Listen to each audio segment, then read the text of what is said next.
क्या नाम बाप जी? जगराम जी, चुग्गो, चुग्गाराम मेघवाल, हद्दा नाई और एक दो ग्वाले साथ में यहाँ आए। एक यहाँ बैठे होंगे, उनके परिवार वाले भी बैठे होंगे। उनका जो अक्खड़ था उसमें गाय लेके चले गए।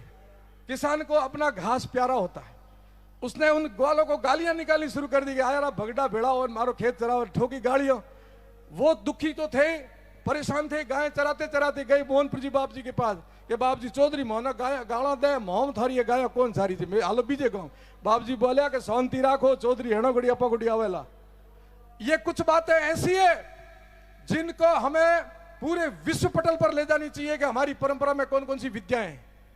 हम पाखंड नहीं फैलाते हैं, हम अंधविश्वास नहीं फैलाते, पर तो भारतीय जो परंपरा रही है उस परंपरा को आज ही गए। आप सब जानते हो कुछ ऐसे चश्मदी गवाह बैठे होंगे क्या चौधरी हमार आवेला भोजन करने गया, सांप बिच्छू परडे पूरा घर भर गया।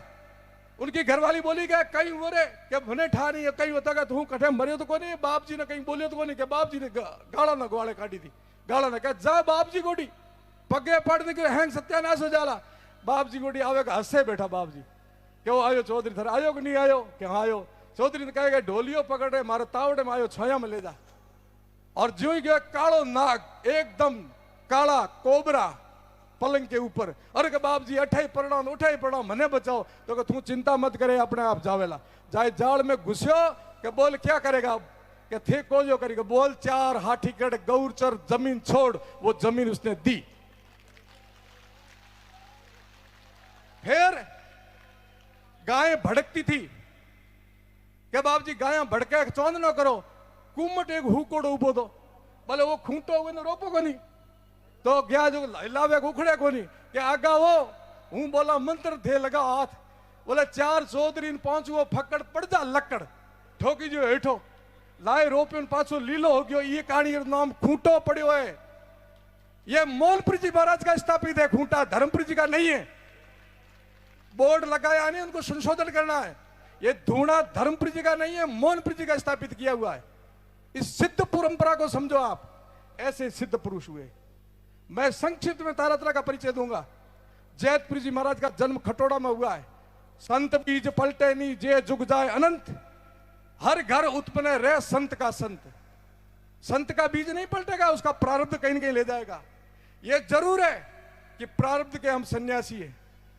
पूर्व जन की तपस्या का फल है कि हम तारातरा में आए और तारातरा के शिष्य बनने का हमारे कोई तप किया तब बने। जगरामपुर जी यहाँ पहुंचे ना तो इनके पूर्व जन मैंने कहा कुछ कर्म सुनना, कुछ कर्म गति, कुछ प्रारब्ध के लेख और कुछ हो गुरु कृपा और कुछ हो स्वविवेक, तब आदमी पहुंचता अपने ध्येय तक, लक्ष्य तक। हम प्रारब्ध के संत हैं, हम ऐसे नहीं बने हैं संत। हमारी पूर्वजनों की तपस्या भी है हमारे साथ में, गुरु कृपा भी है हमारे साथ में, हमारा विवेक भी है।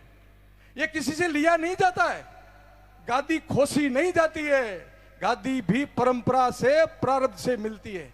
ये एमएलए मंत्री पद भी है, इसमें भी कोई प्रारब्ध है, आपका पुण्य ही है। नहीं तो बहुत सारे एमएलए बहुत सारे जनप्रतिनिधि होंगे, परंतु आपके प्रारब्ध में तगड़ा कोई तप है। मैं जैतपुर जी बाप जी की बात कर रहा था, इतने सज्जन बैठे हैं, तारातरा का इतिहास बचाना मेरा कर्तव्य बनता है। क्या है तारातरा?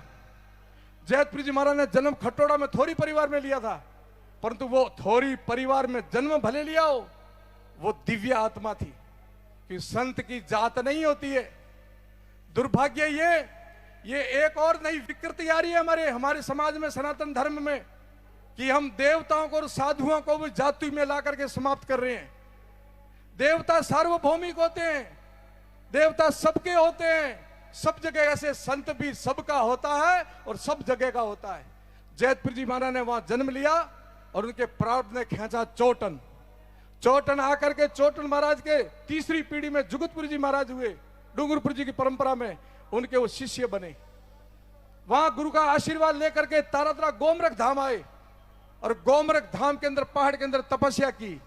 उस तपस्या के बल पर वहां का एक सुषुप्त अवस्था का एक दिव्य अवस्था में, जिसको अपन कहते हैं आभा मंडल में जो विचरण करने वाले योगी है, गोम ऋषि ने दर्शन दिए। और गोम ऋषि ने कहा आप और हम दोनों मित्र संत हैं, मैंने योग बल पर शरीर को रखा है, आपने जब भी जन्म लिया संत बन के भजन किया है, इसलिए आपका धूणा पास में वहां जाओ कि बताओ